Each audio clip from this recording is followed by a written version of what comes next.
92 Cadillac Eldorado, which all of the Cadillacs of those years shared this same front-wheel drive transverse V8. And so this is called the high technology engine, which is a poor choice of name because eventually it's going to be run out. Right. But it's a total bespoke engine made by Cadillac for these cars, ground up, clean slate.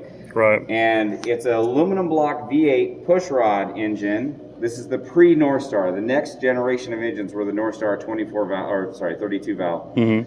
So, but these are actually much lighter engines still because of a special design to them. They have cast iron heads, aluminum block and aluminum manifolds. It's kind of hard to see in here because it's all in here, but this is a port fuel injection engine. Yep. We have a fuel injector on each cylinder, but still uses the throttle body style entrance. Right, yep. If you actually, the race car, I can bring it, stay right there. Sure.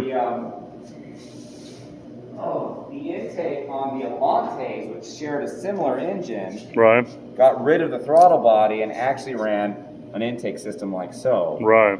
This actually provides a lot more torque with the longer runners. So that's what you'll we use. actually change up to this. Cool.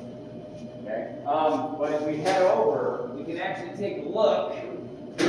Over here in the other part of the shop, I have a stripped down block. This is all the junk from the. More about this engine. Yep. It's actually got the wrong head on it, but we'll talk about that in a second. So this is the actual aluminum block made for the Cadillac. And the cool part about this, why it makes it so light, if you notice, it's an open deck, but it's actually the point you can remove the cylinder. It has an O-ring on it to help seal it. Amazing. And the actual block, the cylinder head, holds it in place. Wow. Makes it very light and simple. Wow. If you have a cylinder go bad, you can actually, you don't have to punch them all out. You just put a new one in. So cool. And you're good to go, but a lot of people don't like these things. Yeah. But because they're a pain in the ass, or why? Just. It's just different. Different's always something. Yeah. So over here I have some new heads. I got these ones ported, polished, the EGR system filled up, and we actually shaved 75 thousandths off to kick the compression up. Right. But this is the original head, and if you notice, it has this really weird wedge design. And what happens is they took about a third of the actual head design is in the intake manifold portion. Right. So if you notice, the valve cover doesn't even sit on the whole thing. You have to put the other part on. And a lot of people don't like that. Yeah, interesting. But we check out these cast iron heads. Yeah. And remember that this engine is lighter than the North Star, even with these 33-pound heads on it. Wow. So right now, we've got a plan we're working on. This head is actually off of like a 1965 Buick Special. Wow. It was on the Buick 215. It was one of the first, it was the first aluminum V8 production engine out there. Right. And these heads, obviously at 20 pounds, are drastically lighter. The problem is, they don't exactly fit. So we're going to have to do some modifications. Yeah. This is a head gasket from our actual Cadillac we're working on. Yep.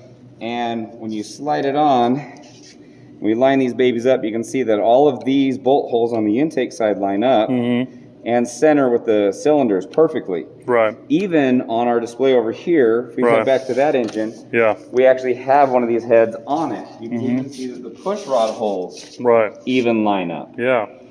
But the bad part is that none of the exterior bolts line up. They are off by about 10 millimeters this direction. Right. So what we're going to be looking to do is drill out those holes, extend some material on it. There's a little bit of area where we have to add some to cover it, but it's not any of the actual combustion chamber area. Yeah. It's just a matter of add material, like literally just add weld, possibly. We're not exactly sure the process we're going to use because it gets a little iffy. How did you discover that head works on this end? I have been looking for the right bore spacing. That's the biggest thing, is making sure the cylinders line up. Yeah. And I've been looking all over, and someone on a forum, they were talking about different heads that could be used. And someone talked about the Rover heads or the Buick 215. Rover bought the Buick 215. And they ran it for 30, 40 years. I remember that nightmare of an engine. I had some head gasket issues, of course. Well, for sure. I mean, there are some things that inherent issues with it. But someone had talked about it, and someone measured the bore spacing and measured it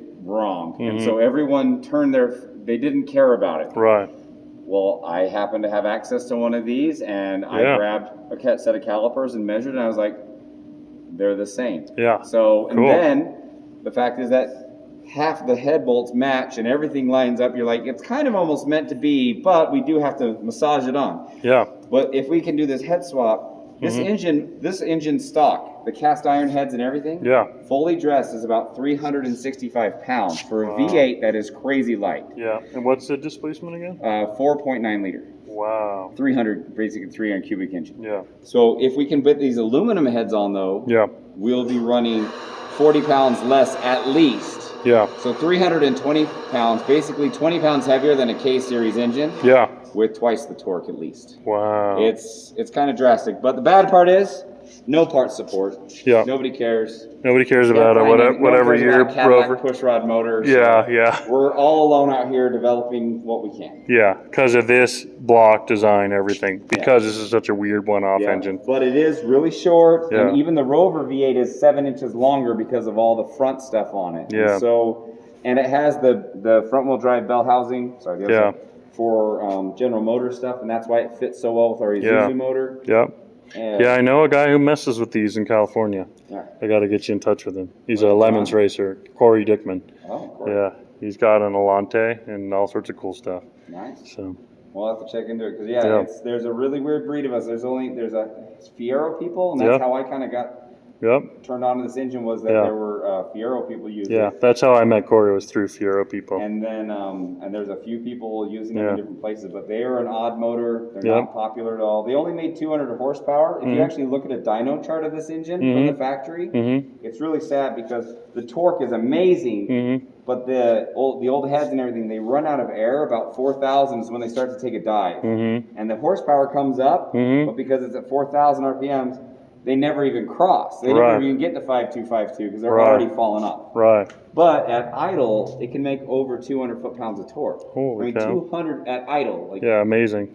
So does that intake help that? The problem? Allante intake provides some more torque. It actually gets you up there, but usually, I mean, that's really when you're on throttle doing stuff. But it does. The Allante is a 4.5 liter, and then these Eldorados and DeVilles are 4.9. But the Allante, with its intake, makes the same torque as the 4.9.